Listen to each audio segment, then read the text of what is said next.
Hello friends, मैं हूं doctor राखी साक्या। हमारे यूट्यूब चैनल में आपका स्वागत है। तो आज हम आपको 10 ऐसी महत्वपूर्ण बातें बताएंगे जिससे आप बहुत जल्दी माँ बन सकते हैं। आज हम आपको वो ऐसी 10 बातें बताएंगे जो हर महिला को जानना ज़रूरी है जो प्रेगनेंसी प्लान कर रही है। तो ऐसी वो 10 इम्पोर्टेंट कौन सी बातें हैं जिनको आप फॉलो करें तो प्रेगनेंसी जल्दी ठहरती है। किन किन बातों को आपको पता होना बहुत ज़रूरी है।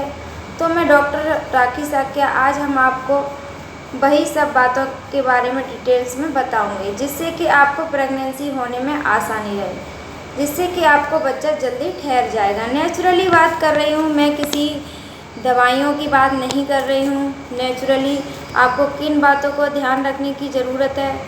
साइंस फैक्ट तरीक़ों की किसी प्रकार की कोई तेल, लड्डू या हलवे की बात नहीं करने वाली हूँ।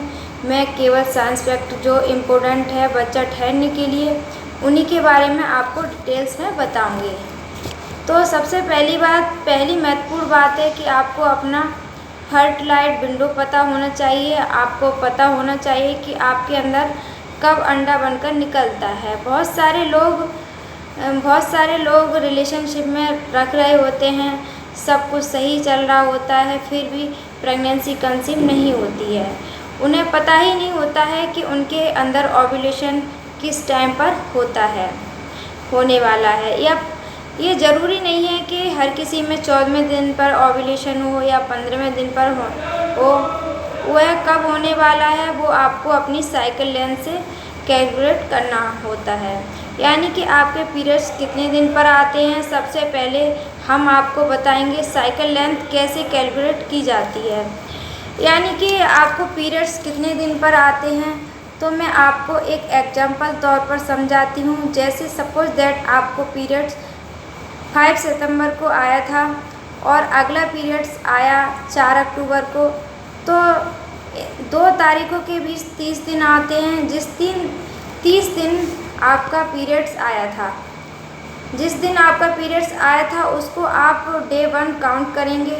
जैसे कि आपका पीरियड्स 5 सितंबर को आया, फिर आपका 4 अक्टूबर को, तो इसका मतलब आपका 30 डेज का साइकिल है। अगर आपका पीरियड 5 सितंबर को आया था, फिर आया 2 अक्टूबर को, तो आपका साइकिल 28 दिन का है। अगर आपका पीरियड 5 सितंबर को आया था, फिर आया 6 अक्टूबर को, तो आपका 32 दिन का साइकिल है। तो सबसे पहले तो हुई थी कि आपकी साइकिल लेंथ कितनी है। तो आपके 2 पीरियड्स के बीच में जितने दिन होते हैं उसको हम साइकिल लेंथ कहते हैं। उसके लिए हम पीरियड्स का डे 1 से काउंट करते हैं। बहुत बार लोग इस चीज़ में गलती कर देते हैं, जब आपका पीरियड्स बंद हो जाते हैं तब से कैलकुलेट करते हैं। तो ऐसा नहीं करना है। जब आपके पीरियड्स स्टार्ट होते हैं, दोनों पीरियड्स का फर्स्ट डे से कैलकुलेट करना है। इन दोनों के बीच जितने दिन आते हैं वो आपकी साइकिल लेंथ होती है। अब अगर 30 दिन का साइकिल है तो आपका ओव्यूलेशन 16 दिन पर होगा, 16वें दिन पर होगा। अगर आपका 28 दिन का साइकिल है तो आपका ओव्यूलेशन 14वें दिन पर होगा। अगर आपकी 32 दिन की साइकिल है तो आपका ओव्यूलेशन 18 दिन पर होगा। अगर आप इन तीनों एग्जाम्पल को देखो तो एक कॉमन चीज़ है, आपकी जितनी साइकिल लेंथ होती है उसमें से 14 दिन कम कर दें तो वो आपका डे ऑफ ओव्यूलेशन होगा, यानी कि अंडा निकलने का दिन होता है। ओव्यूलेशन डे जानना इतना महत्वपूर्ण क्यों होता है? तो जो अंडा होता है उसकी लाइफ सिर्फ 12 से 24 घंटे की होती है, यानी कि उस टाइम पर स्पर्म अवेलेबल नहीं हुए तो तो फर्टिलाइजेशन नहीं होगा और प्रेगनेंसी नहीं होगी। यानी कि जो अंडा होता है वो बहुत कम समय के लिए सरवाइव करता है और जो स्पर्म की लाइफ है वो महिला के अंदर लगभग 5 दिन के लिए होती है। इसलिए डॉक्टर की यही एडवाइज होती है कि जो अंडा निकलने का टाइम है उससे 4 से 5 दिन पहले और 1 दिन बाद तक आपको रिलेशनशिप में रहना है, जिससे कि आपको प्रेगनेंसी हो।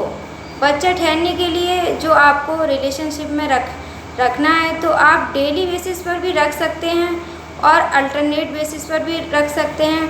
डेली रखेंगे तो उसका कोई भी नुकसान नहीं है, बट बहुत सारे कपल्स के लिए आसान नहीं होता है, इसलिए अल्टरनेट डे भी ऑप्शन में दिया जाता है।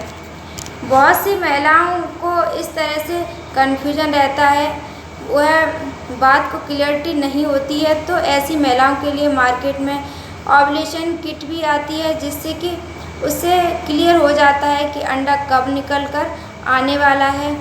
बहुत सारे पेशेंट बोलते हैं कि बहुत टाइम से प्रेगनेंसी कर रहे थे बट नहीं हो रहा था, बट जैसे ही डॉक्टर को दिखाया, अल्ट्रासाउंड कराया, बस प्रेगनेंसी ठहर गई। तो जो गायनिकोलॉजी डॉक्टर होते हैं वो फॉलिकल स्टडी जो होता है वो कराते हैं, जिससे एक दिन छोड़कर बुलाया जाता है, तो उसमें पता चल जाता है कि आपका अंडा कब निकल कर आ रहा है, और उस टाइम पर रिलेशनशिप में रखा जाता है, तो प्रेगनेंसी के चांस बढ़ जाते हैं। दूसरी महत्वपूर्ण बात है कि आपको रिलेशनशिप रखने के बाद में 15 मिनट लेटे रहना चाहिए, उससे जो स्पर्म होते हैं वो इजीली यूट्रस के अंदर मूव कर जाते हैं। तीसरी महत्वपूर्ण चीज़ है डाइट के अंदर किन चीज़ों का ध्यान रखना चाहिए। हरी सब्जियां और फलों का अधिक मात्रा में लें।